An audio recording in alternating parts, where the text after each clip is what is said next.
This is Tia Ballard. This is Todd Habercorn. This is David Vincent. Hey, this is Sam Witwer. This is Phil Lamar. And you are listening to the Points of Interest. Points of Interest. Points of Interest. And you're listening to Points of Interest Podcast Network. Keep listening.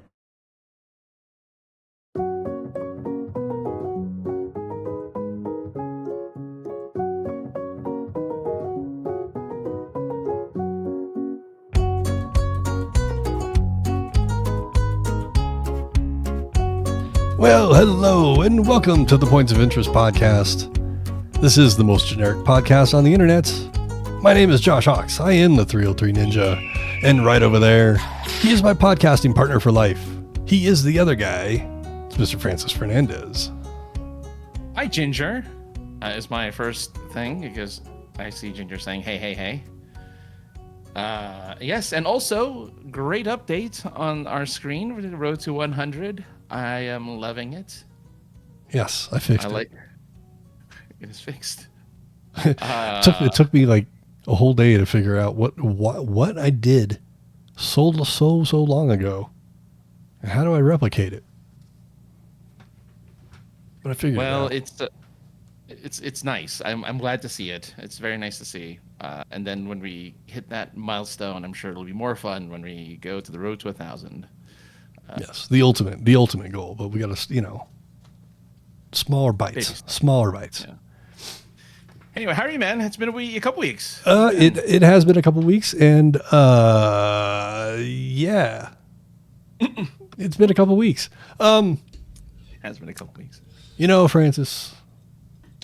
Yes. I'm trying to find some fucking humor in this. You don't have to. No, but humor.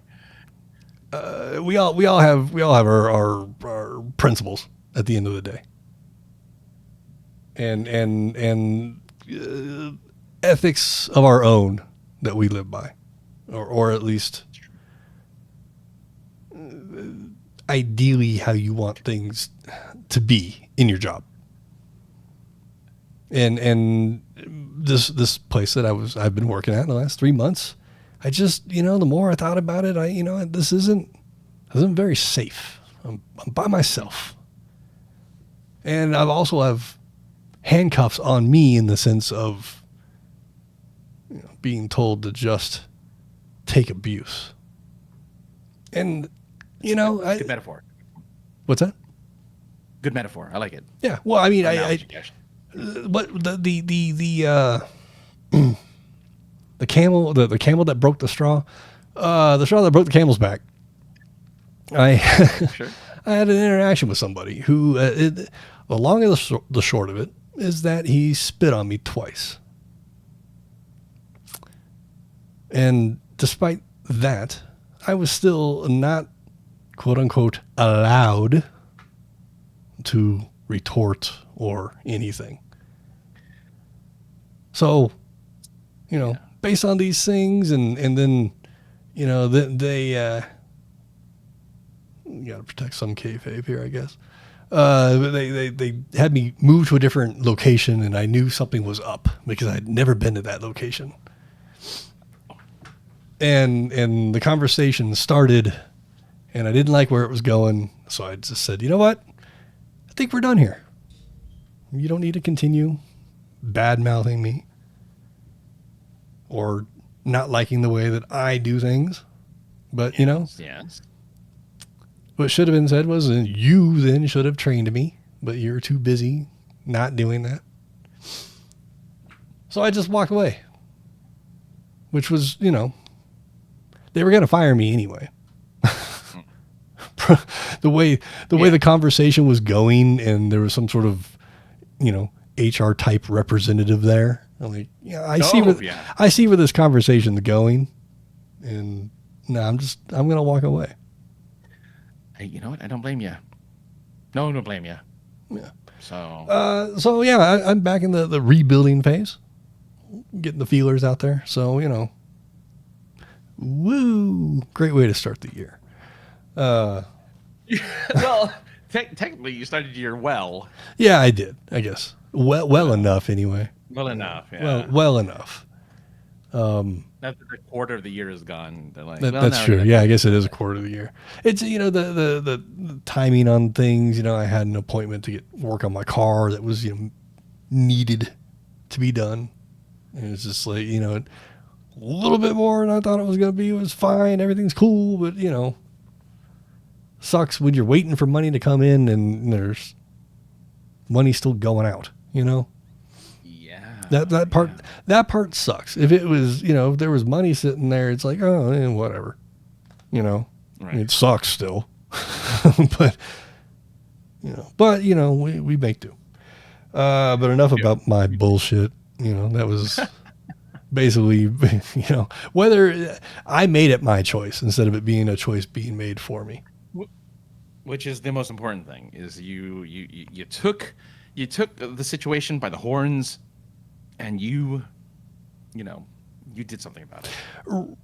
Right or wrong, was I right or wrong is irrelevant. If I'm wrong, I can take it on the chin, But yeah, there's a difference between that and talking down to somebody. And yeah, you don't do that, especially when you're that absentee of leadership. I right. saw the guy when he interviewed me, saw the guy when he hired me.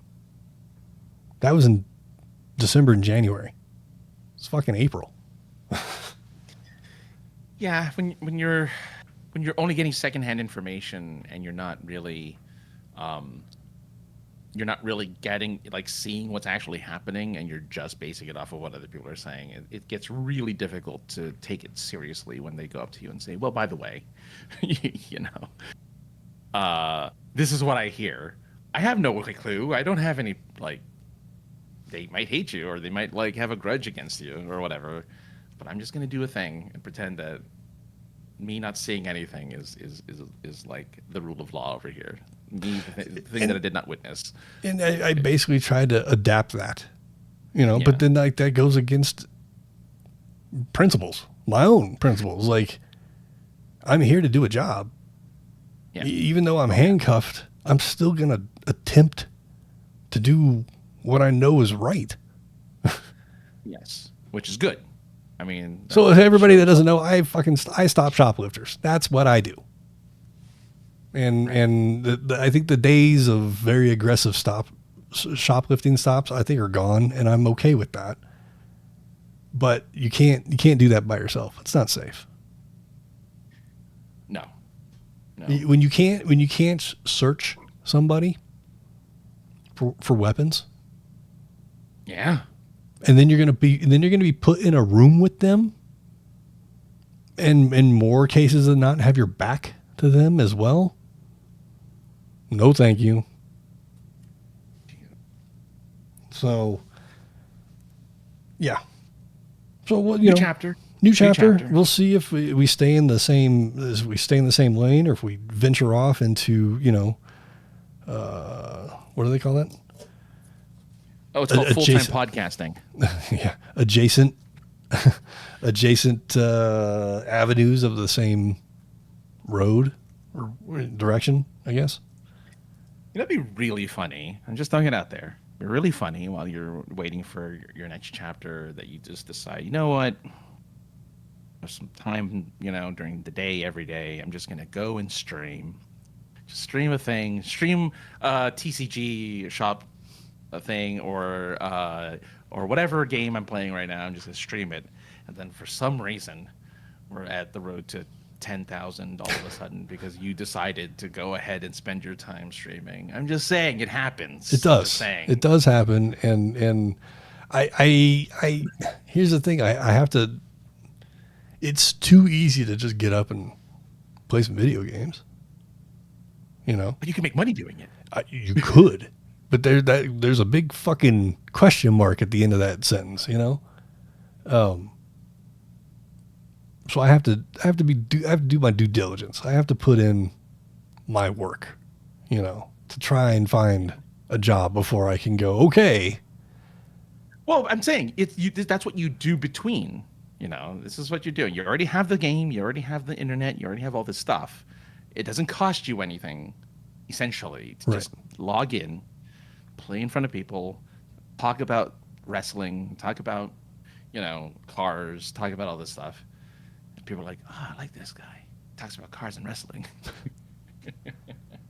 Hey, that is my point of interest, as a matter of fact. And then, I mean, it can build to something. Again, if we can get consistently, we can get subscribers onto this thing. If we stream consistently for every week. That's true. That is true. That's a couple bucks in your pocket at the very least. Yeah, I mean that is the thing. The income from streaming is anywhere between $10 to $10,000. Yeah, they were recently showing off. I mean, we're not going to. You would never be these kind of streamers, but they were showing off recently. Streamers who went to Coachella, influencers that went to Coachella. Right. Why is everybody there? Why are all the females there in cowboy boots? It's not a country western fucking convention or music festival. It's in the middle of the desert. I don't know. I don't get it either. I don't understand it. But they were showing the people who are the regular attendees and the influencers. And the influencers get like a store where there's a bunch of luxury items they can get for free. They have their own food stuff that they can get for free.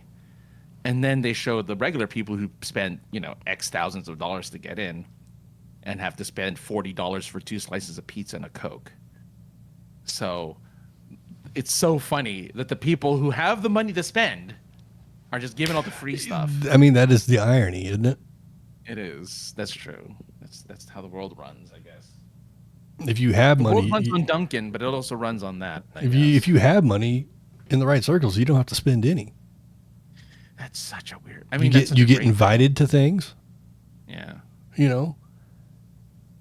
There might be a charity thing where it's like $50 a plate or some shit like that. There's no money out of your pocket. All that shit. Don't give me money, man, because what's that movie? Brewster's Millions. Oh. You probably haven't seen it because you don't like movies. I haven't, but I know of it. No. I know its concept. No, you do like movies, but I think they calculated in the movie because I think he had to spend $1 million in a month or something like that. I don't remember what the timeline is. It was a short amount of time and a lot of money. That he basically had to spend $1 million plus a day, and I'm like, I could do that.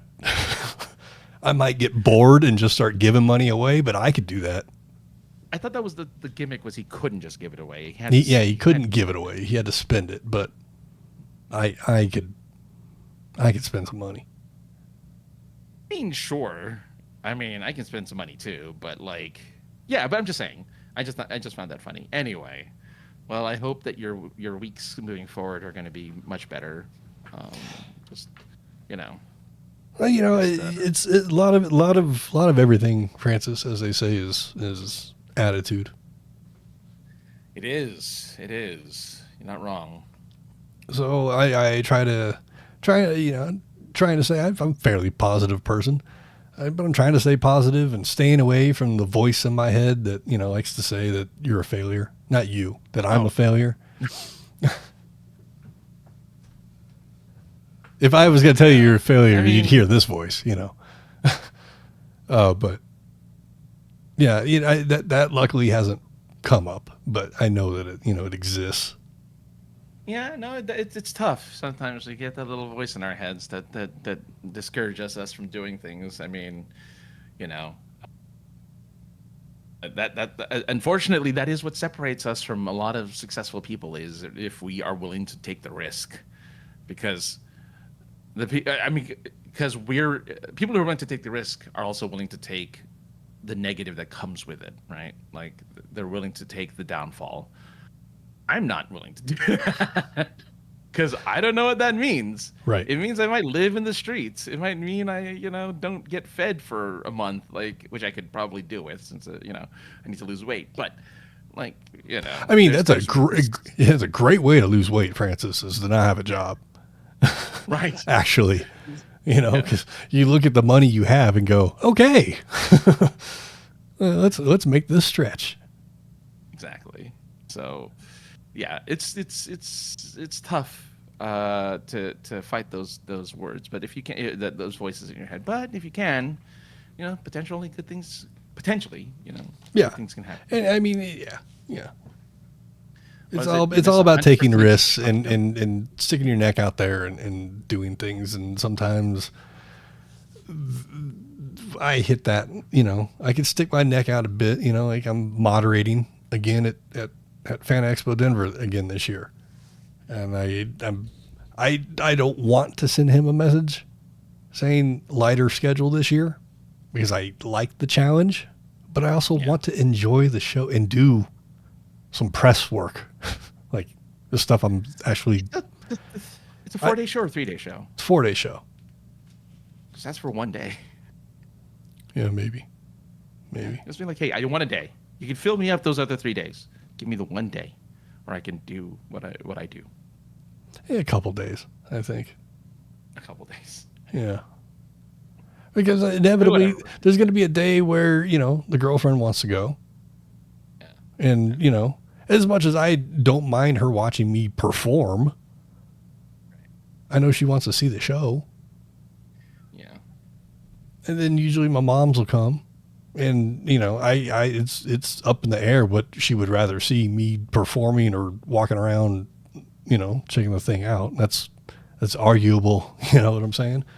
But, I don't want to just sit in a room the whole weekend.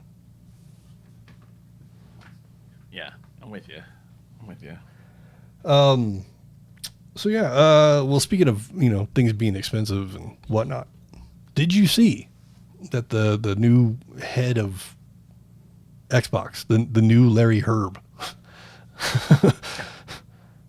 Wow. Okay. Yes. Yeah. I think there's been somebody in between Larry Herb and this lady, but Yeah. good old Major Nelson. She recently just said that this past week, said that Xbox Live, the GamePass, is too expensive, and there needs to be either more to offer or some sort of bigger tiered plan. So funny that they just recently upped the price for Game Pass, at least 6 months ago. Mm-hmm. But it's fun. People were afraid of Asha Sharma, who's the new CEO of Microsoft Gaming.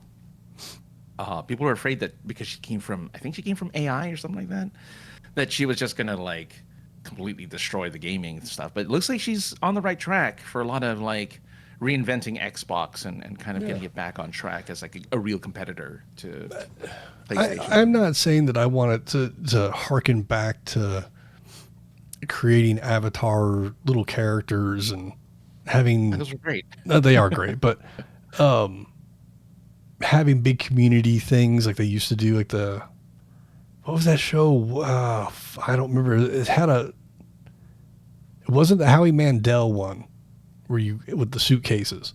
There was another trivia show where there was 100 boxes, people different.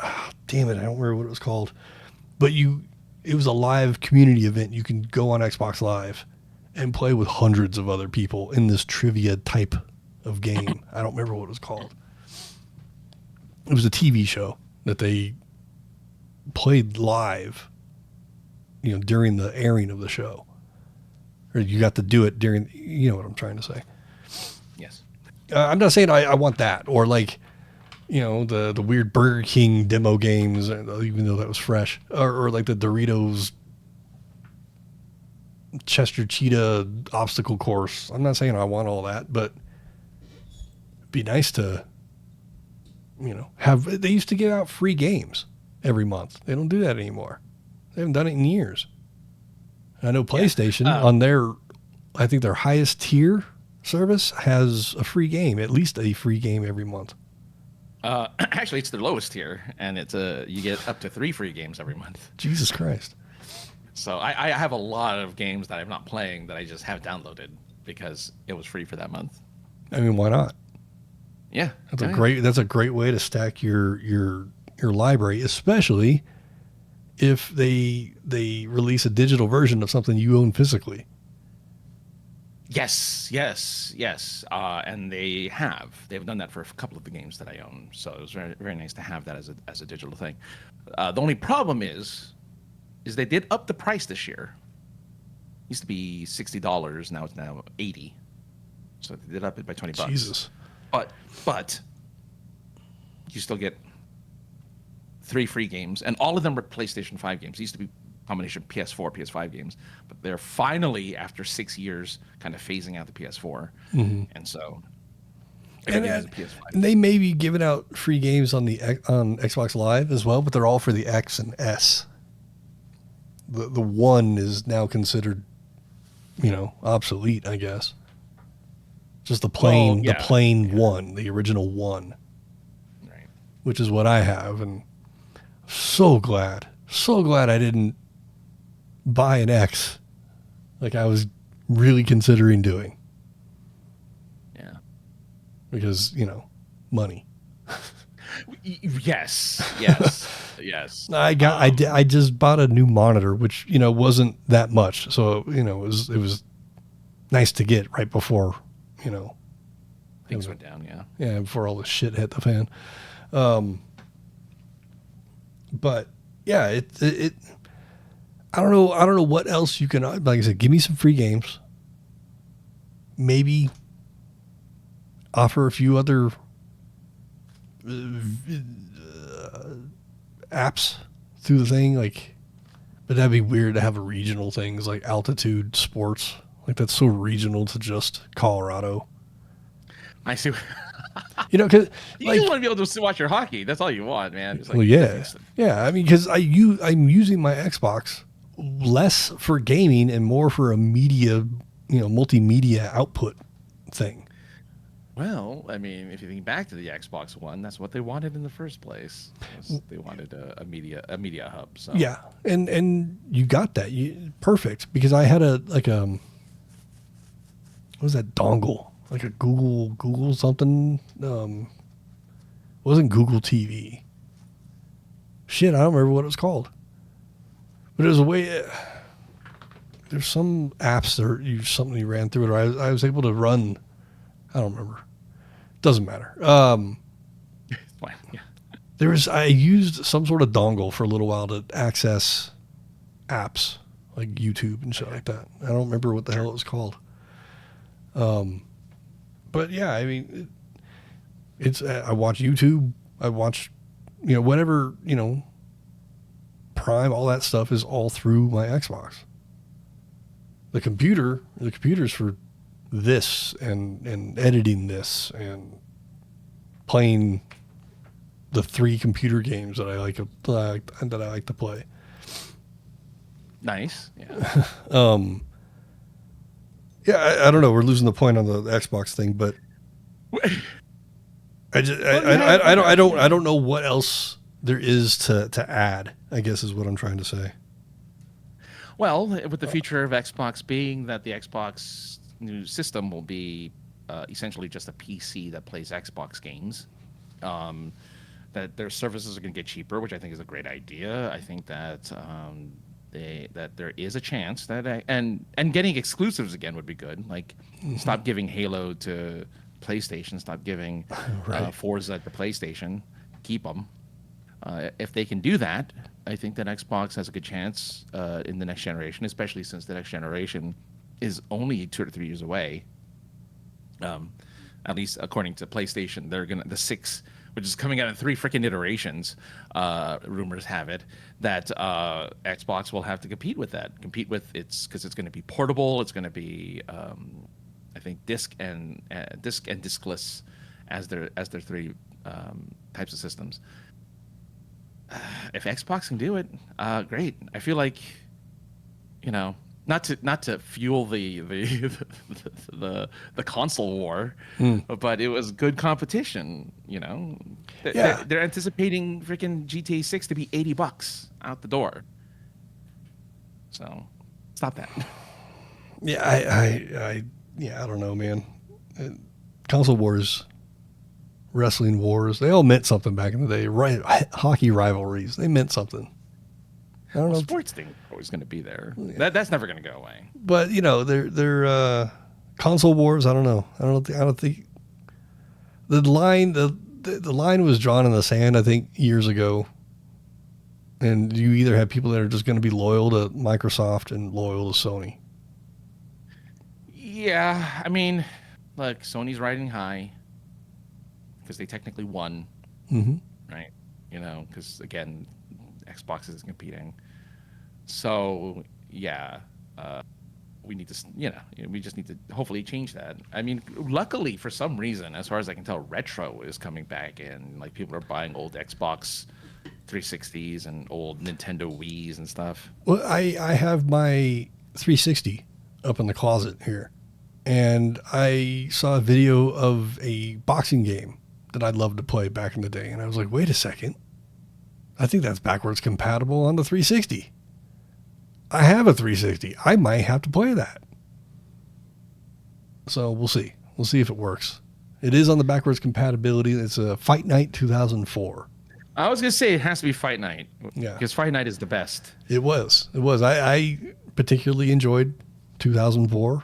So I think that's, it might get fired up and played. We'll see. Why did they not make more boxing games where you use the sticks to punch? Why did they stop doing that? I think the fad just, came and went.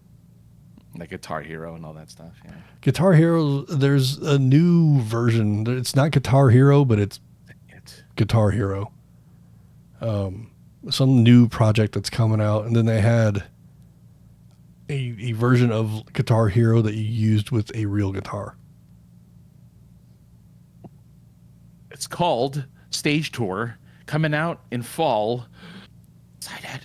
And it's made from the people who did Guitar Hero. Oh, okay. Okay. I'm excited. Well, that'll be a decent game, even if, their the sequel or side project is coming out 10 years too late. But as long as they have plastic guitars and drums and keyboards and all that stuff, I'm in. Hey, look, bring back DJ Hero. No. DJ Hero was fun. Guitar Hero's fun. Rock Band was fun, but I really got a kick out of DJ Hero. So this, never mind. Oh, well, there's a game called Fuser. When did that come out? Oh, never mind. That came out. Well, it came out fairly recently, 2020. Fuser. It's for Windows and Xbox One. Okay. And it is a DJ game. Interesting. Where you mix a number of licensed musical tracks going to the player based on their remix. Using a controller. I don't think so. I think it's using. I think you use a. I think you use a deck for it. I'm not sure. I'll have to do research. Yeah. But if there it is, there you go. That'd be cool. I want to get a VR thing because they have basically like a VR DJ thing, a tutorial game, and a graffiti thing. So that'd be fun too. Because then I could stand over here. Good luck. Well, it's too expensive. That's what I'm saying. Like, yeah, it's pretty. I'm looking at VR is at minimum $300 if you want a decent headset. So. You know me, I'm gonna step up from decent. So you're looking at $500 fucking thing. Yeah, 500. The one the Meta 3, which is the one you want. Unless you have a PlayStation, then you can get the VR 2, which is under $400 for the thing. But anyway, there you go. So yeah, video game stuff. I really think you and I should go to an Exotica. Not like together as like a couple, but like we should go. I went with a guy to thing like that. I'm just saying, we should go. I think it'd be fun. Where is it? It was this past week. It was in Chicago, so I could skip that whole place. But if it was in Vegas or something like that. Vegas always has it. I'm surprised that it wasn't in Vegas. Vegas always has something. I think it's now become a traveling show. Oh, cool. Right, well, whatever. Yeah, I'm I traveling. don't want to go to Chicago. I mean, I don't know how much porn gets made in Chicago, but you know. Yeah. Oh, you're right. It travels all year round. Yeah. See here. Okay. So every few weeks. Yeah. I see pictures that pop up. And it just looks like looks fun. It's just like, how is all this debauchery happening in one place? This is awesome. I'd like to check it out just because I went in 1999. I'd love to see what it looks Did you like party? 20 plus years later. Huh? Did you party? I didn't. Like it was I collected a 1999? bag full of freebies Oh. and didn't know who any of the porn stars were that were there. Aside of like a handful of like I think it was a Victoria Silverset, I think was her name. Like there were some that were like known outside of the porn industry. Wasn't she like in a Austin Powers movie? Maybe, I don't remember. But I'm curious because back then there was no internet. In '99, internet wasn't there yet, like a thing. There were the sex dolls were still blow up for the most part. Mm-hmm. Like I'm curious how technology has changed, evolved, where now you don't need high production anymore for their videos. It's now you need distribution, I guess, or something. I don't know. Right. I'm curious. Yeah, I just think it'd be fun. Because I don't think this metaphor is gonna work, but it makes sense in my head, kind of. But you know how like I can't shut the fuck up in an elevator? Right. It's the same kind of energy. Like you put me in that place, I'm gonna talk to everybody. Oh, there you go. I'm just gonna you could. just random. I'm just gonna random ass people and be like, so I see we're into the same thing. Right. It's much more focused. That's true. I just think it'd be fun, a fun time, and it's silly, you know. It's very silly. But I don't know. It's just, I don't know. I just think it'd be fun. I think you and I could have a lot of fun going there and just making light of the whole thing. Yeah, I mean, I did in 99. I would do it again in 2026, 27, Well, whenever it is. Let's see if I can get my life together, and we'll go from there. Yeah, step by step. Yeah. What did we say at the beginning? The smaller bites. Smaller bites. A long time ago, we talked about Banana Ball, this new minor league comedy, stunt-filled comedy, or character-filled minor league. Not even minor league. It's like exhibition baseball. Have you heard of this? It's the Globetrotters of... Yes, that's a great way to put it. The girlfriend and I, we said, let's go check it out. Neither one of us care about baseball, but let's go. It looks like a fun time. But you couldn't just buy tickets. You had to do a lottery. So we both signed up, and she's smarter than me and used all of her email addresses where I just used one because I'm not that smart. Funny. I didn't get the chance on the lottery. She did. She got us tickets. So we're going to go check out Globetrotter baseball later this summer. That's cool. Which I'm excited to see that. You know, I think I saw the Globetrotters as a kid, maybe. I know I did. Yeah, I did. Like a school thing, I want to say, maybe. Yeah, exactly. It's always at a school. I don't think it was at. Maybe it was. I don't remember, man. Elementary school was a long time ago. 85 and shit. But we're actually going to a baseball game this weekend that I bought tickets for forever ago. Only because it's the Hello Kitty thing. Yeah, that's right. You told me about that. Yeah. So, I've been pressuring her to make sure she switches her schedule so we can get there before we don't have the availability to get any of this Hello Kitty gear. Look, especially since it's not going to be the same because Yoshi Day at Dodger Stadium was on the day before the Mario Galaxy movie came out. But they showed a picture of the line of it literally like going for a mile, not a mile. I guess that's a bit exaggerated, but it went on for a while. I mean, before there early. That's fine. I mean, because neither one of us really care about baseball.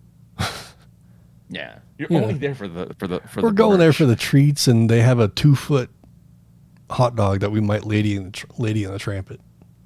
Did I tag you on that one? I think you did. Yeah, you did. You did. Glizzilla? Yeah, the yeah, Glizzilla. yeah. That's what we were sitting there. She found it too, and we were talking about it the other day. And she's like, I can't remember what it was called. I was like, something about Godzilla, but I don't remember what it was. Yeah, the Glizzilla. Yeah, But yeah, it's a terrible name. But It is. It is. Glizzy is just a horrible reference for or not a reference, but a name for a hot dog. But yeah, it's $45 is a little pricey, but you're joking. no, $45 for a 2-foot hot dog, but it might be worth it to Lady in the Tramp it. For $6 at Costco, I can get like 4 of their regular hot dogs. Right. To 2 feet. I have like one pair of cargo pants left, so I'm just gonna buy the cargo pants, just put peanuts in them, like not even in bags. I'm just gonna put peanuts in the pockets. As long as that's a shell in it, who cares? Yeah. Yeah. So, we're doing that. That'll be fun, I guess. You're doing a lot of fun stuff. You're doing you're doing the Weird Al stuff later on. You're doing a lot of like the kind of goofier things, which is a lot of fun to see. I mean, spring and summertime we've both been cooped up all winter. Neither one of us like to do anything necessarily in the winter months that doesn't include watching movies and cuddling. You know what I'm saying? Yeah. So going to events or First Friday art walks and stuff like that, that's kind of low on the priority list when it's 10 degrees outside. Not that it was that cold.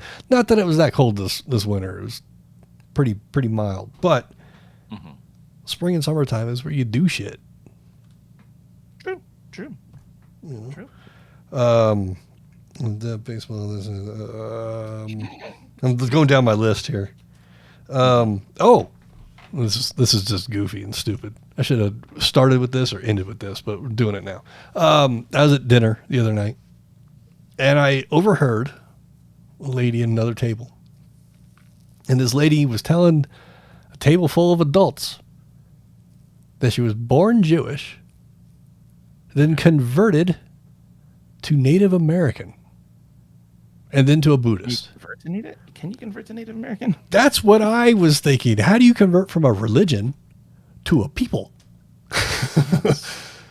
Because I didn't realize that. Yeah, wow. And I the girlfriend heard it as well, so we're kind of giggling about it, and she was, being the devil's advocate, saying maybe she meant practicing the Native American religions. I was like, yeah, but that's not what she said. And that whole table of adults didn't challenge her. I'm kind of thinking maybe I should. Is it rude to just walk over to another table and be like, how did you become a people? Well, I mean, I don't think it would have been bad if you got clarification on like what does that mean. I mean, it wasn't my. But you don't it go wasn't and my. talk- It was a different table. It was a different party. Yeah, that's a bit rough. I was very confused. I'm like, Yeah, but I mean, we live in a time where, I mean, this is probably going to get whatever, but like we kind of live in an era where you just have to say you're something and then you're something, essentially. So like, I mean, if she felt like she was, I mean, I guess if she felt that that's what she was, or whatever. I mean, send the emails, but I'm just like, we're kind of at that point in society, or just like, I'm a thing. I mean, I me as a person, I don't care. You can say whatever you want to say, but if we all agreed on the language of English, and we didn't. okay, all of us English speakers agreed upon using English, and I'm not saying I use it right all the time or even most of the time, but I have never confused a religion with a people.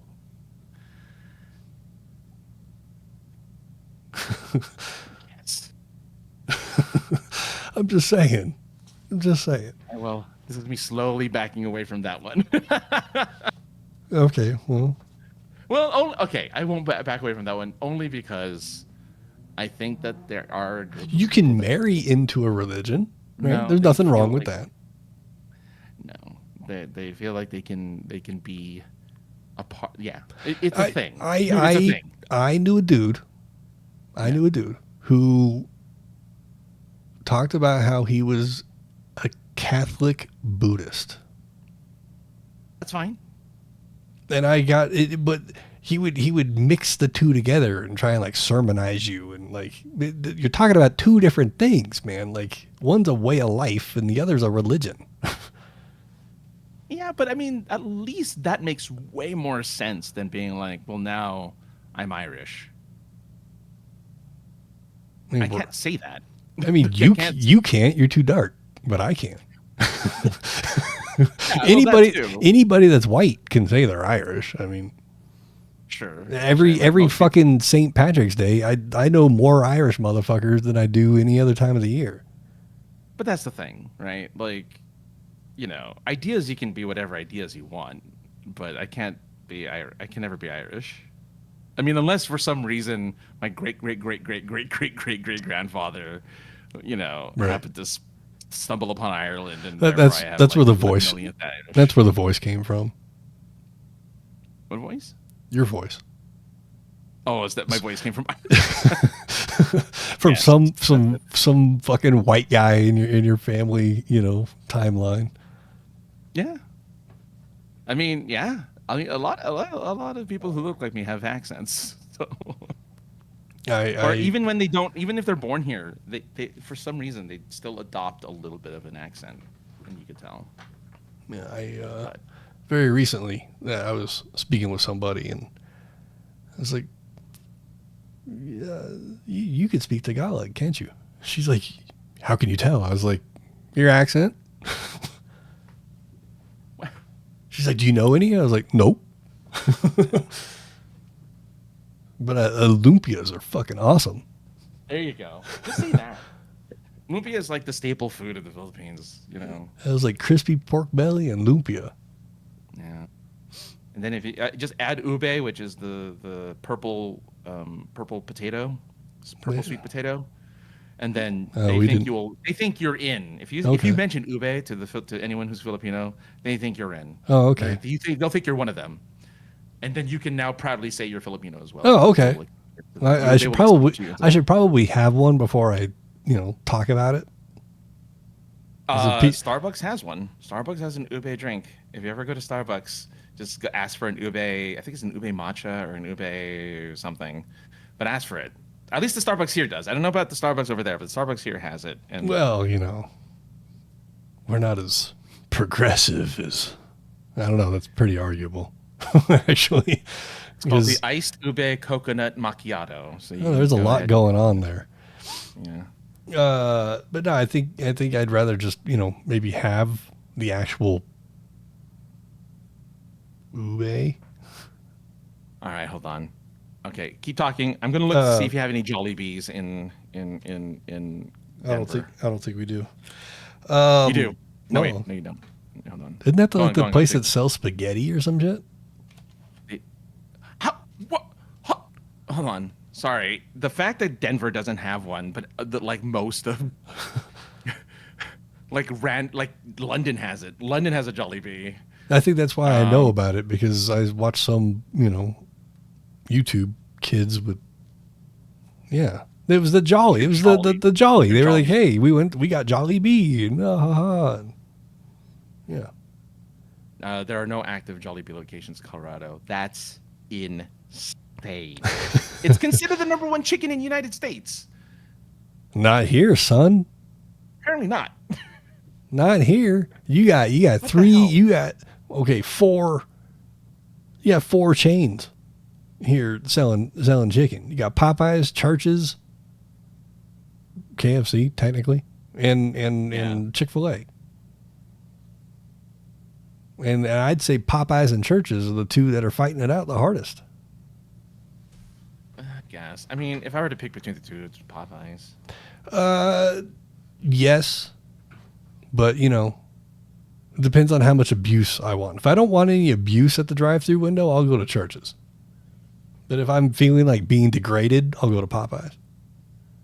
If I want something outside of like pieces of chicken, Native Americans would like a word. So I missed that. Sorry, Ginger. I missed that. Sorry, Ginger. That's really funny. They would like a word. I think they would. I think they would with that. Yeah. I mean, I would. If it's not loose chicken, like a leg and the thigh and stuff, I'll pick Chick-fil-A. But if it's loose chicken, like leg, thighs and stuff, I'll go for Popeyes over anything else. There's a Jollibee. I go Jollibee. Okay, well, something to look forward to when I venture outside of Colorado. Next time you're here. I'm taking you to Jollibee. Okay. Going to Jollibee when you're here next. Okay. That's for the spicy chicken. And spaghetti. Ugh. You don't have to try the sweet spaghetti because I know a lot of people. It's a very acquired taste. The sweet spaghetti.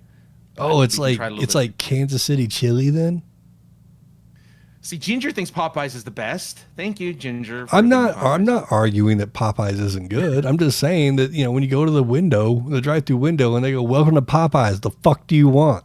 You know, sometimes I don't want that. Sometimes I want just, "Hi, welcome to Church's." Yeah, our Popeyes has AI as on the menu or on the drive-throughs is AI. Oh, I wish they had that here. Because not only do you get the fuck do you want, you get to the window and they go, "Here's your fucking food." You know, and they send you on your way. They spank your car as you leave. That's why it's so good. That's true. And anyway. Anyway, hey. We're going to step completely out of our lane now for a second just to be funny, or at least try. There's been a lot of talk about a blockade happening. Oh, jeez. Wait.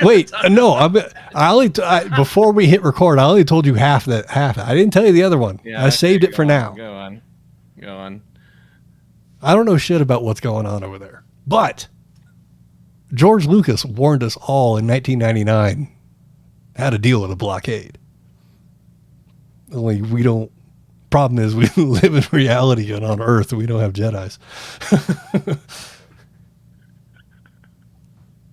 But, you know, I don't think Liam Neeson and Ewan McGregor, yes. Ewan McGregor are doing anything right now. So can maybe give them a call?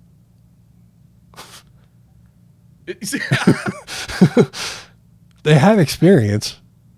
I like that you're talking about this and you don't know the name of the place either. Nope. It's like the Strait of Horowitz or something like that, or I like Horowitz. Horowitz is better. I guess. Hummus or some shit. I don't know. It's an H word. It's an H word. Oh, that's so funny. I like that you're just making a Star Wars joke. Yeah. I mean, yeah. Yeah. So like I said, let's step back. Let's, you know, turn signal. We're going back over to the lane of wherever the fuck our lane is. That's really funny though. Thanks. I worked on it all afternoon. Were you ever a fan of Sublime, the band? Not of not the feeling. Rome? Yes, way before Rome. Yeah. You were a fan? Yeah. I mean, you have to love them to be Californian. That's true. I can't imagine K-Rock plays anything else besides Sublime most of the day. Yeah. It's Sublime and Red Hot Chili Peppers. It's those two bands. How am I not fucking surprised about that? And especially in Long Beach. Sublime, I know over the past 30 years has held a pretty strong foothold. I mean, Long Beach Dub happened, and, you know, eventually Sublime with Rome, you know, came up. But by the time that dissolved, Bud and Eric, the remaining members of Sublime, weren't even in the band anymore. They had like a cavalcade of different drummers that came. Maybe Eric was still there, but Bud had left. And Long Beach Dub was awesome. I enjoyed that project because it was everybody that had ever helped make a Sublime album was Long Beach Dub All Stars. So it was the same sound for the most part, the same harmonies. It's just you were missing Bradley. So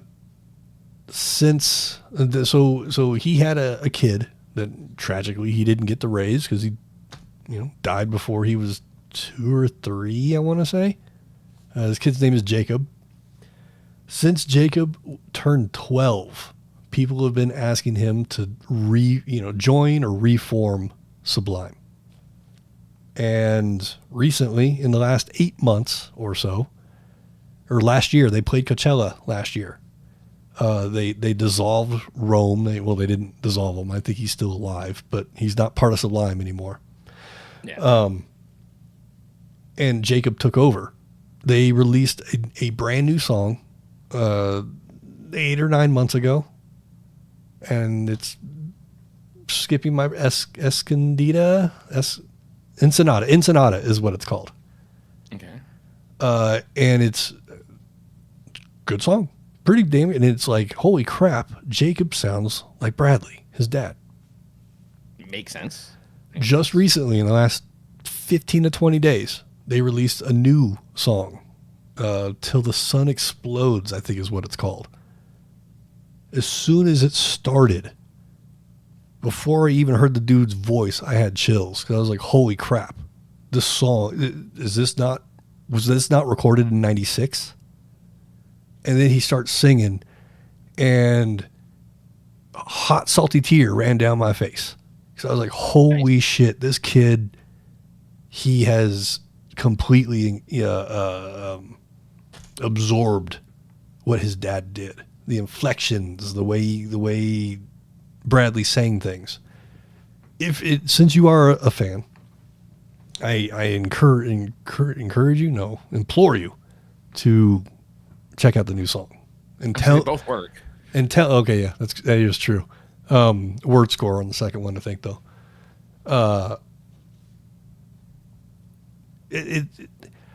Tell me, how the fuck did I feel nostalgic about a brand new song? How is that possible? Okay, look, here's why, and I'm sure if it sounds anything like original Sublime, it's because no one ever had it. No one's ever replicated their sound. No one has ever replicated it like they did. Right, Long Beach, I would say, is the closest. Yeah, but like when you hear that beat, when you hear that little bit of reggae in there and all that stuff, it's them. Like you know exactly what you're in for, and every drug reference under the sun, of course, sure. you'll hear it. But that's what makes them so unique, because people have tried, but nothing really has that vibe that Sublime has, which is why they're so unique. Like when you there's a reason why they're like 5 or 6 hits still hit today. Like people still listen to that today. It hasn't gotten old, and I think that's why. It's because they have a very unique sound. So if it's that again, yeah, I feel I'd get emotional too over that, because again they had music that was memorable. They had music that was very much of the era still. I mean, again, you get a lot of that, like that kind of sound. Yeah, I mean, in modern rock. I mean, so maybe the crowd that really got into Sublime really wasn't the best. You had a lot of gym bros and college bros, but I mean, yeah. I mean, well, sort of, yeah, because it's California. Like, yeah, a lot of yeah. So you get the Venice people who have Muscle Beach. You get those guys listening to Sublime. You have. Yeah, that's true. That's true. But yeah, the new album, I guess, drops in. I can't believe I just said drops. It comes out in June. Yes, it comes out in June. If they release 1 or 2 more singles, even one more single, this might be an album purchase just off the bat. Finally something to get fit. I mean, I don't know where you buy physical albums anymore outside of, I guess, online, but you can't go to a store and buy one. You can go to Walmart's, but they're probably going to be censored. CDs? No, they sell records. Oh, okay. They might. I don't think they sell CDs, but they sell records. Yeah. But I get a physical, whether it's, I mean, if it's a physical purchase, if I can find a record of it, I'd probably get a record. I got a record player. I'll have to go to Amoeba over here and get one. Or just, it's Apple Music, whatever. Just purchase the album. Oh yeah. And throw it into rotation, because if the two songs or anything what the rest of the album sounds like, it's like I said. How the fuck do you sound? How do you be nostalgia about something that's brand new? Well, the crazy thing, according to this article from Rolling Stone, it looks like this is it. They're making this album. That's done. No more albums after this. Okay. According to Jacob, it's the epilogue. That's fine. Yeah. I know he wants to do other stuff, but everything that I've seen and heard so far, he's saying like, this is the time. This is the time to do it. I think that, especially California, I think they need that. I think it needs it. It needs that vibe check again, because I feel like as a Californian, I feel like we've lost our identity in a lot of mixed up stuff. So it'd be nice to have like that kind of beachy, summery, just that like loose vibe of just you hang here, you're just a part of a community, you're just a part of a place, and I don't know, I don't know, but it'd be great. Yeah, hell, I mean, listening to their music makes me want to move to Long Beach. Yeah, Long Beach is much better now than it was back then. Sure, but I'm just saying, like, man, that sounds like a fun place to live. Yeah, Long Beach is great, and Long Beach is the home of Snoop Dogg, so whatever, man. That too, yeah, that's true too. Who it's not the home of though, Francis. This works out well. Because this guy was born in Cleveland. I recently, while I was walking around bored out of my fucking mind, not able to grab people at work, I was like, well, I've now listened to everything that's on YouTube.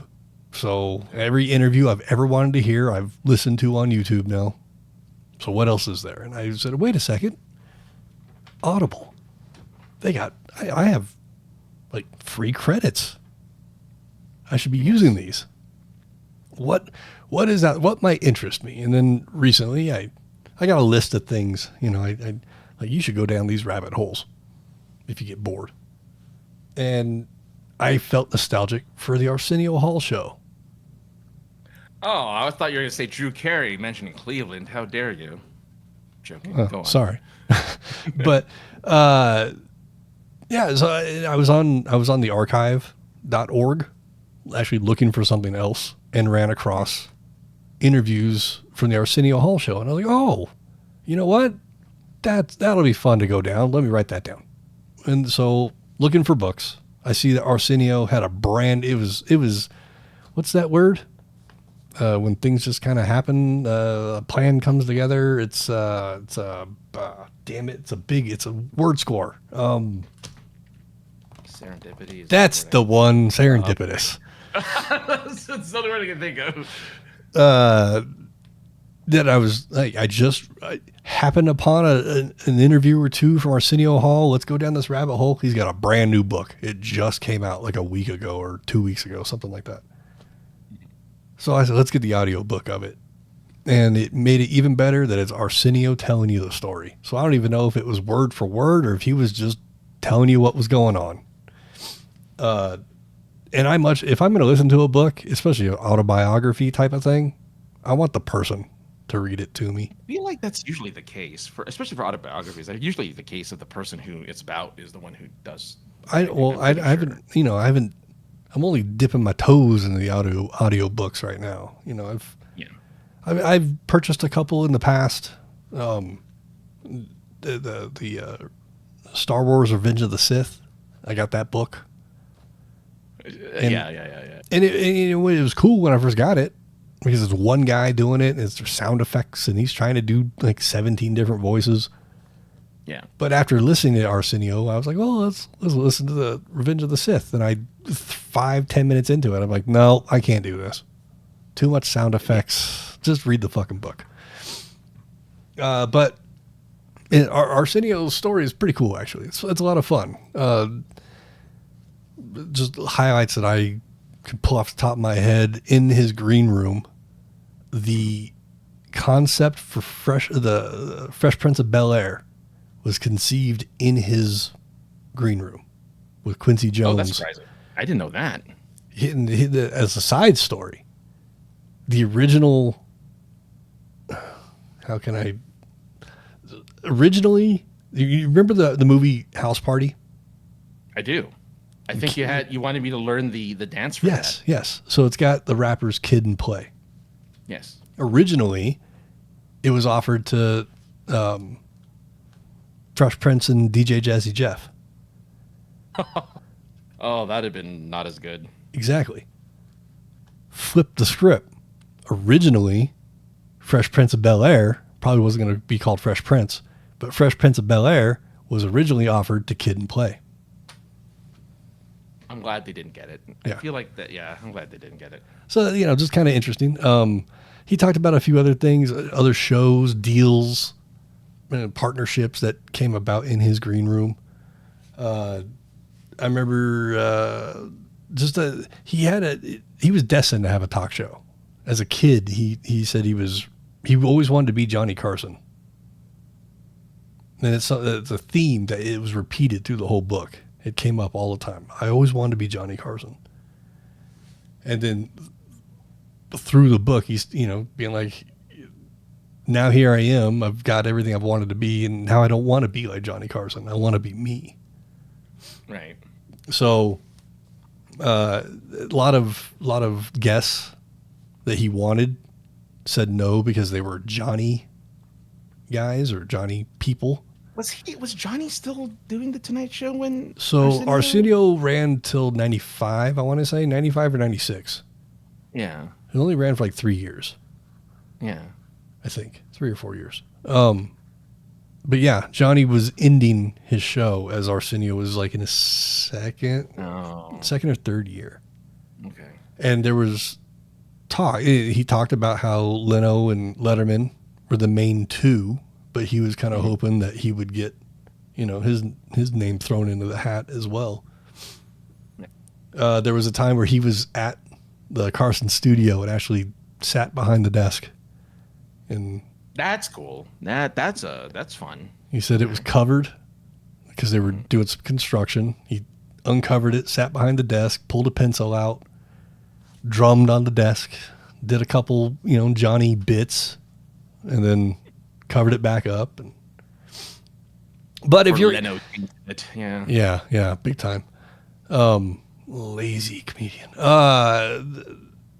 But yeah, if you're into a good story, I would recommend it.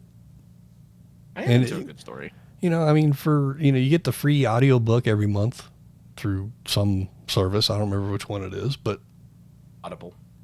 Yeah. But you get the free book every month. So, if it's free, it's no hair off your sack. And who doesn't like Arsenio Hall? There's a handful of people that don't like him, but there's people out there who don't like Arsenio Hall. I'm sure.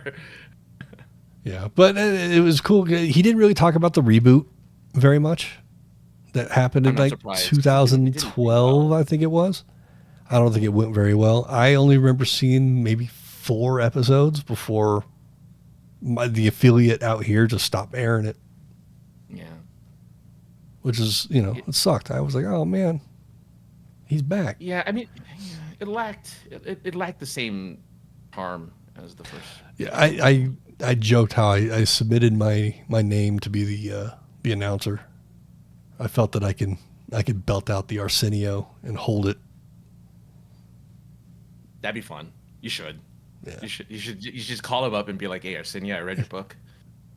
I'd like to be your announcer in the next time." I just want to be your personal announcer. So whenever you walk into a room, I just go, "It's Arsenio."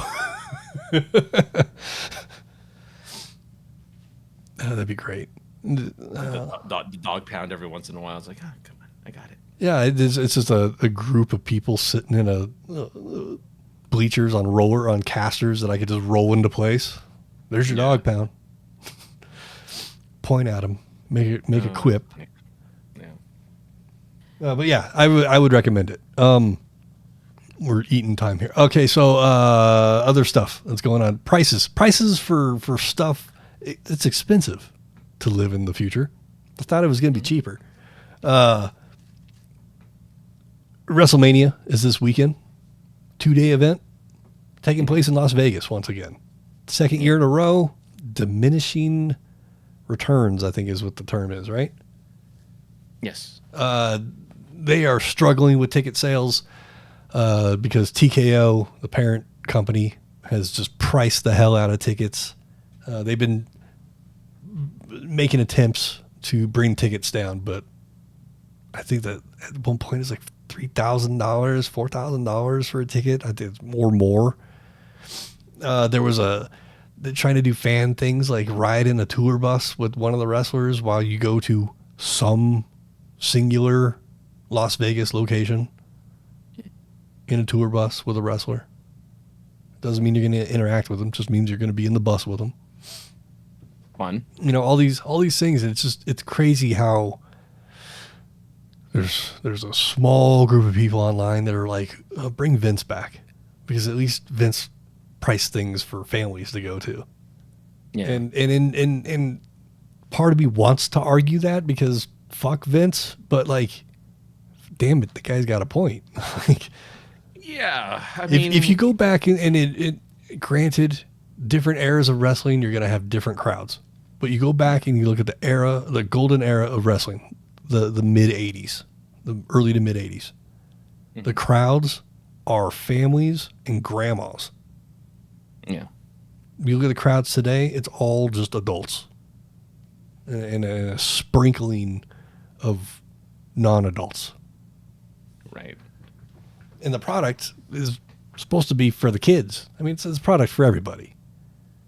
But you want, I don't know. I think you'd want kids at your wrestling show. Yeah, yes. But like many kid things, it does get overrun by adults. That's so true. I'm not surprised. Like, Pokemon trading cards. It's a kid thing. But boy, do adults like to. But the thing is that the adults that are buying them now were kids that didn't get what they wanted. But that's my point. So that's what WrestleMania is. That's what wrestling is. Wrestling is now. That's true. Hey, That's true. I was a kid. My dad had to be a wrestling fan too for me to go. He wasn't, or whatever. My uncle or whatever. Right. So now I can afford it, and so I go. Like, I don't know if we'll have time to talk about what I did. Oh, we will. Weekend, but similar. I don't have shit to do tomorrow, Francis. Okay. Well, it's a similar situation. So I just wanted to mention that it's a very similar thing where adults have taken over something that is really kind of meant towards younger people. Yeah. And that's where WrestleMania comes in.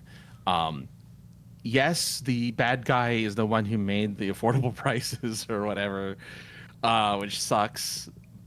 But I mean, you have another bad guy now who's making prices unaffordable. So. And I haven't been keeping up very much on the build up to WrestleMania, but what I hear from the wrestling Twitter and whatnot is that they're trying to make a storyline of WWE versus TKO, trying to make TKO the bad guy in the whole thing. And I'm like, that's weird, but okay. For instance, I looked it up just to see what the newest stuff is going on with WrestleMania 42. CM Punk apparently was manipulated for some reason over him being to be in the main event. All right. But the thing that money-wise that I wanted to point out is that YouTube TV subscribers who have ESPN Unlimited will not have access to WrestleMania. You're going to have to pay, I guess, directly to WrestleMania or whatever. I'm sure you have to pay some type of subscription. Here's the thing. To watch it. This is the best part. Is it Stephanie McMahon, the heir to the business overall, went on a podcast and said, get a VPN. It's cheaper. Yes, fine, cool, but not the point. That's not the point. Right. The point is make your stuff affordable. Yeah. Don't make us jump through. Well, and what they're also doing, they're doing a 50-mile blackout in Vegas. or I don't know if it's 50 miles, but they're doing a blackout in Vegas. So no bar or hotel on the Strip is going to be able to have any kind of a watch party. So there's a wrestling news group out of England called What Culture. They do all kinds of stuff, but they have a wrestling faction.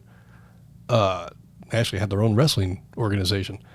But they're flying out from Newcastle, England, to come out to Vegas to not only attend, but to, do podcasts. And they originally had planned to do watch-alongs at a bar. And all that got poo-pooed. So they've had to shift things, and now they're just doing free events. I mean, I think a lot of them are going to be free anyway, but they're doing free events to just, we're here. We might as well do as much as we can. I mean, this is how you lose fans. Big time. Greed, right? Big time. AEW was here just recently, and we neither one of us could. Good night, Ginger. By the way, good night. I hope you're still here to say good night. Good night. Neither the girlfriend and I was able to get off work in time, but the tickets were affordable. They were like $60 to $70 a piece. That's still pricey, Yeah. But as we stated earlier, everything in the future is pricey right now. Yes.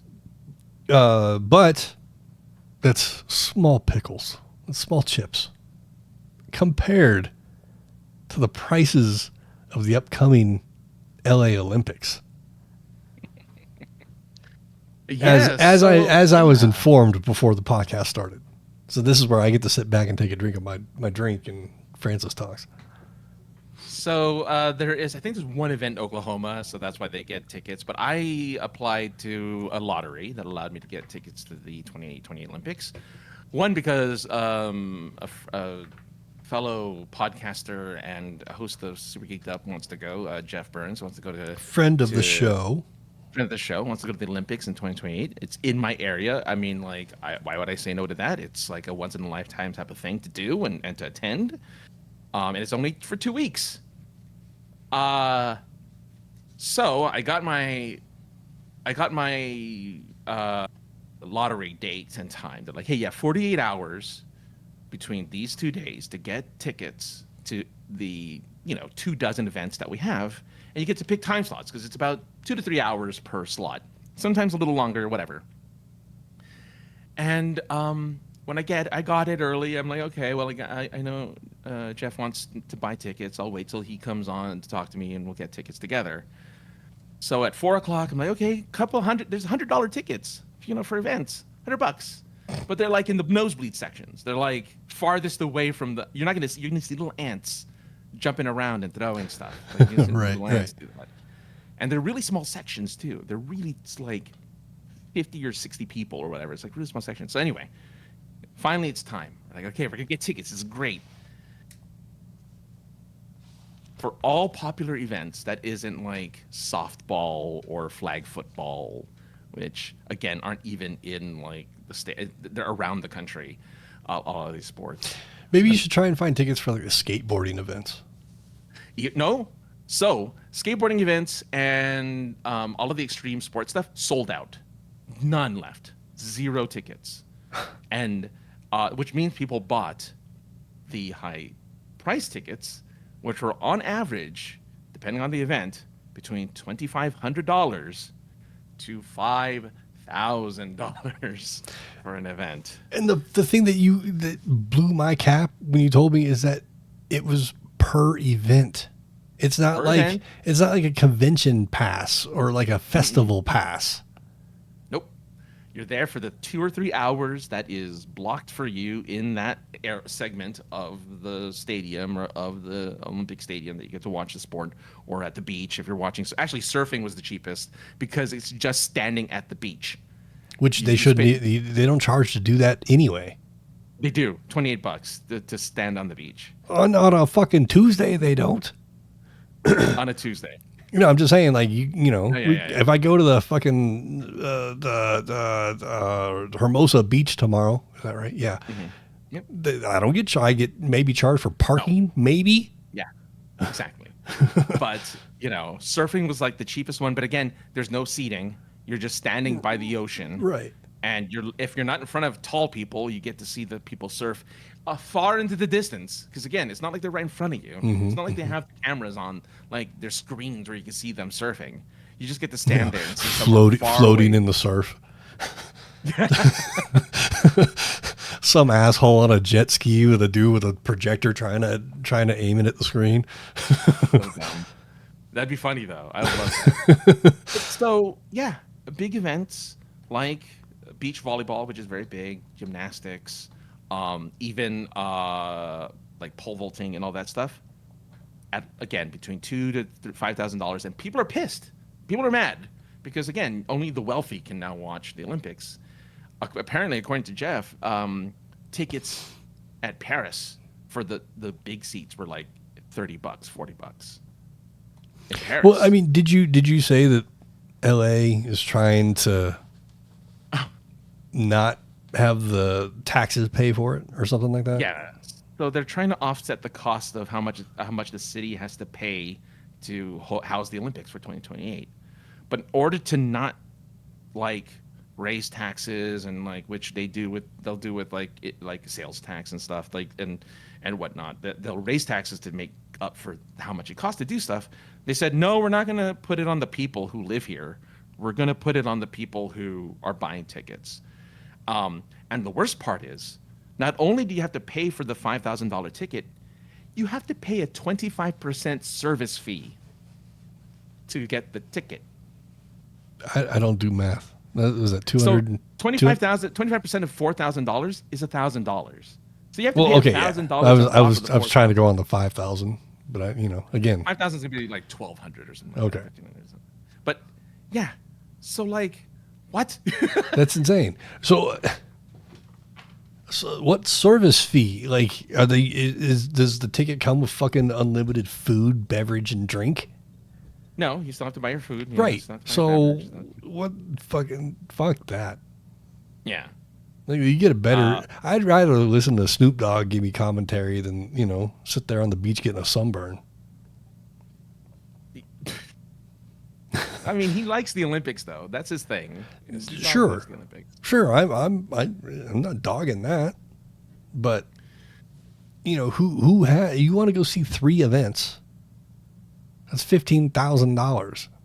Essentially, yeah. If you're gonna always go, aim high. And you're maxed at 12, so you have 12 available tickets you can get for the 2 weeks, which doesn't even sound a lot anyway. But since they're 2 to 3 hours, it is a lot because that's one event hours. A day. Yeah, essentially for the 2 weeks. Yeah. Yeah. I mean, I wouldn't be able to do it, but still. And then you said opening and closing are another. So those are like $10,000 to $15,000 for opening was sold out, and I think the highest was like 10,000. Closing is more expensive because they do the big fireworks. I mean, but it's all going to be influencers, so like they probably gave the tickets away and making everybody pay for them. I'm an influencer. Give me money. Right? I mean, no. I pretend to. I identify as an influencer.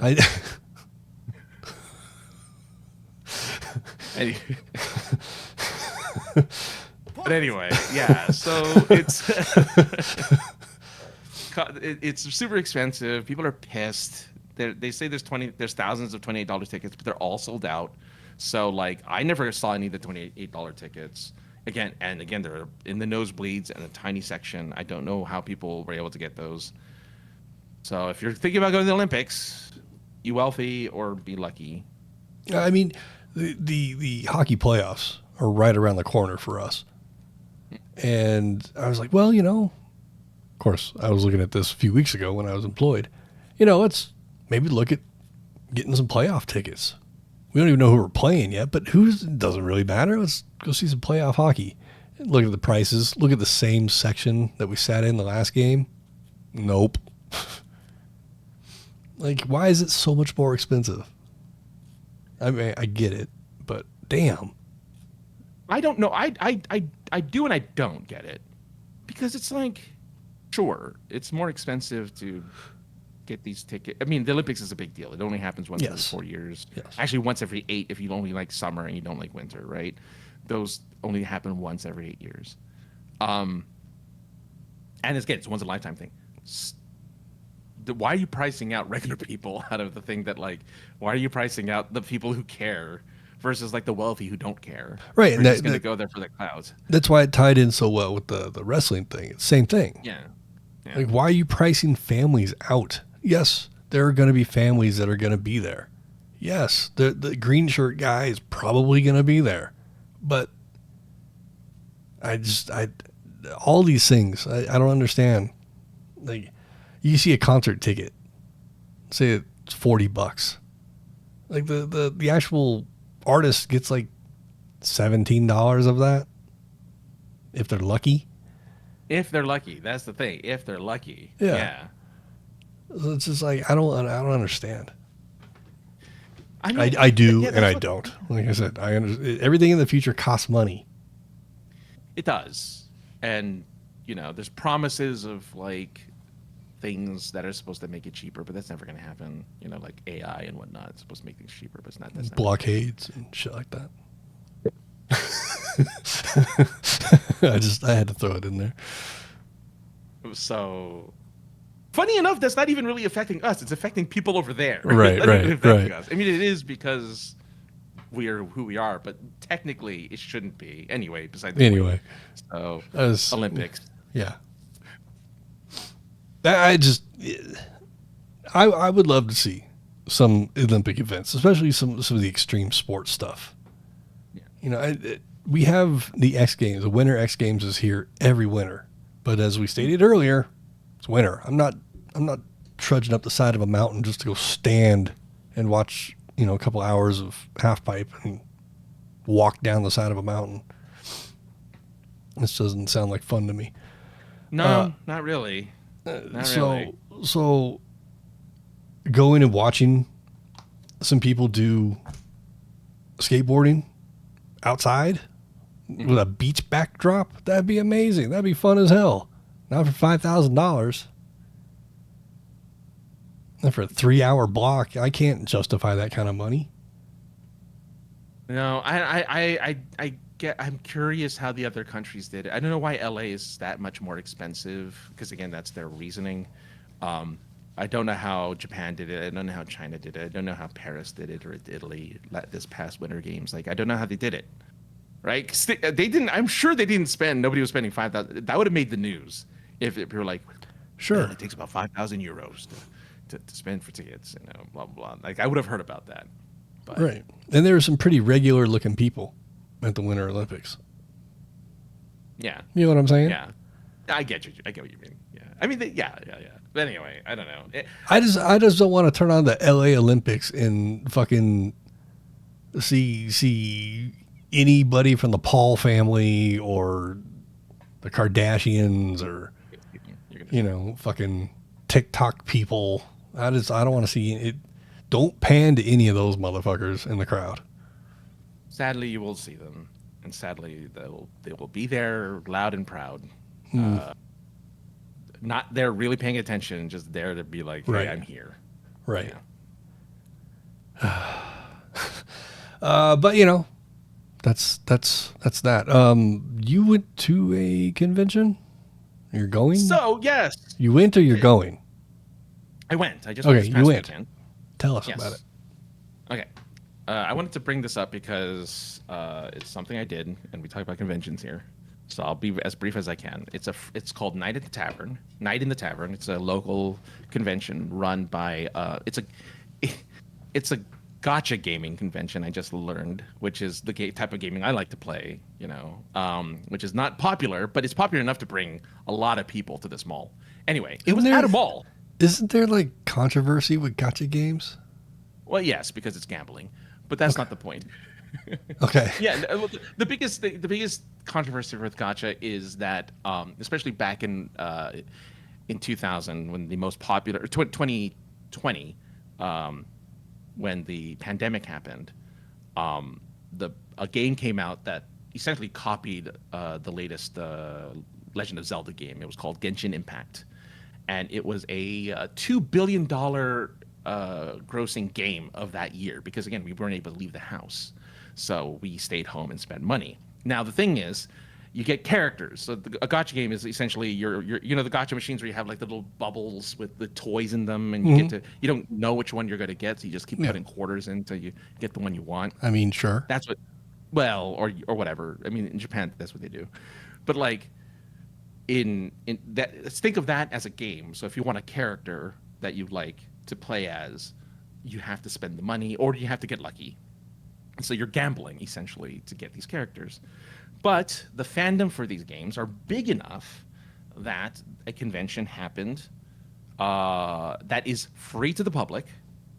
There's something you don't see every day. No, yeah, exactly. It is free to the public. I even go. The only thing you have to do is pay for signatures, photos with voice actors, stuff like that. So that's what you have to pay for.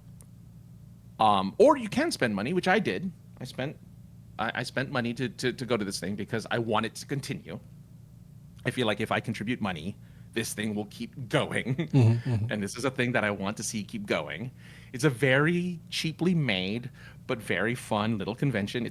It's at a local mall that's not run down. That's not a dead mall. It's a very active mall, as a matter of fact. Okay.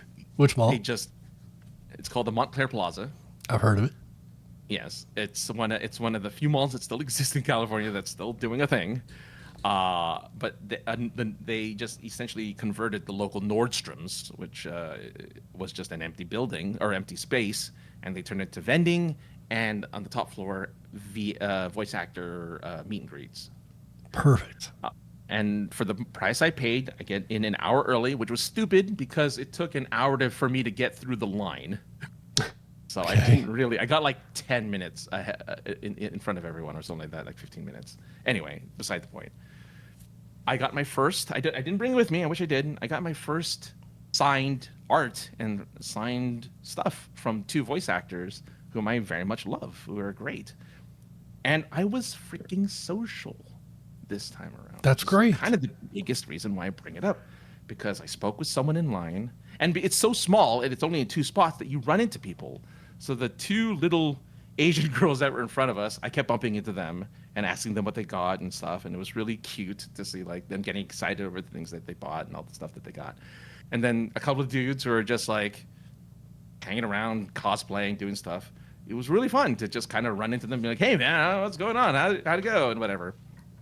But because we got to go into voice actors and the vendors area early, I was able to talk to the two voice actors. I actually wanted to meet more, but I didn't want to spend all this money to get stuff signed and get pictures taken, right?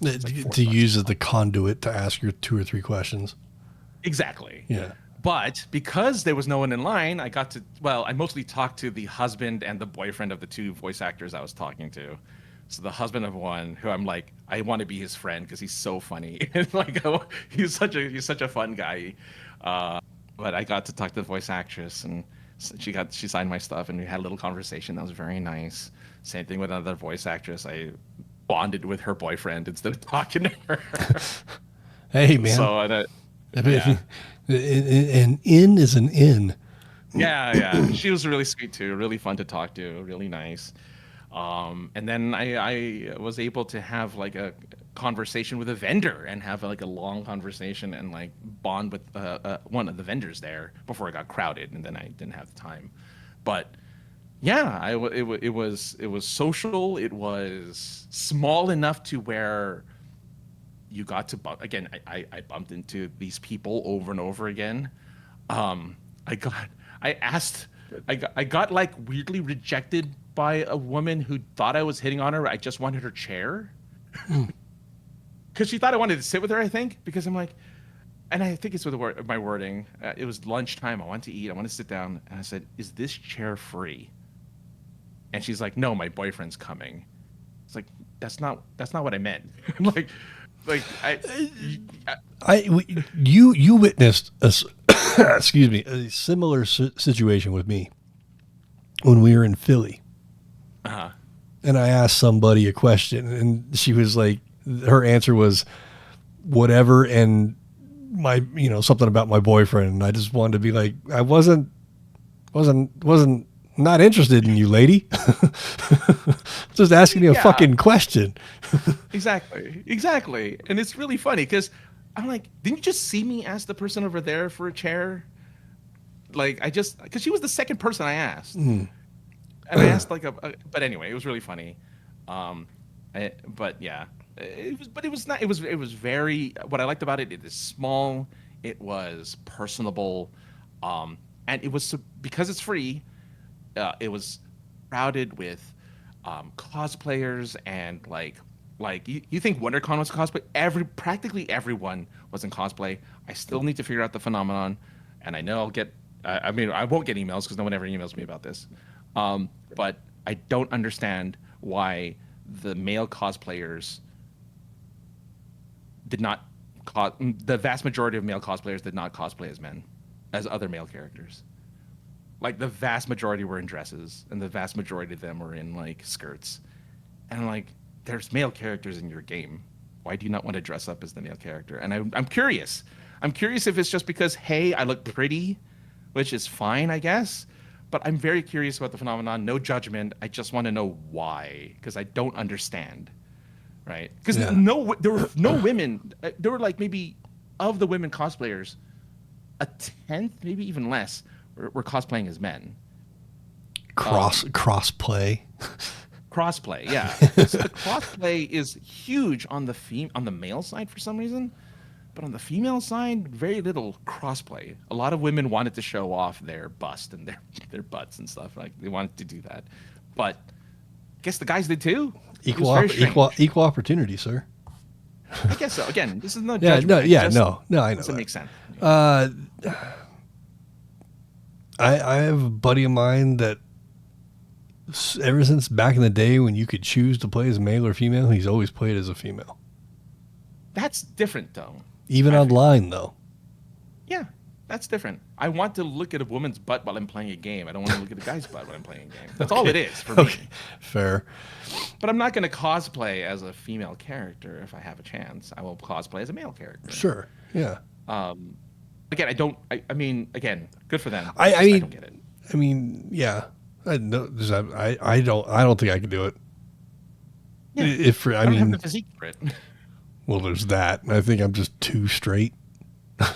Same, exactly. That's not the thing. Like I mean, there was that time, with the, a G-string and whatnot, but that was, a long time ago.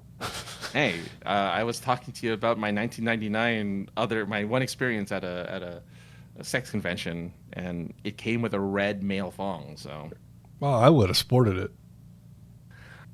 I did, and it was the worst thing possible because I still had the same body back then. I just happened to have a girlfriend who had like a model's body, and she's like, I didn't understand why she was with me because I'm like this fat dude with this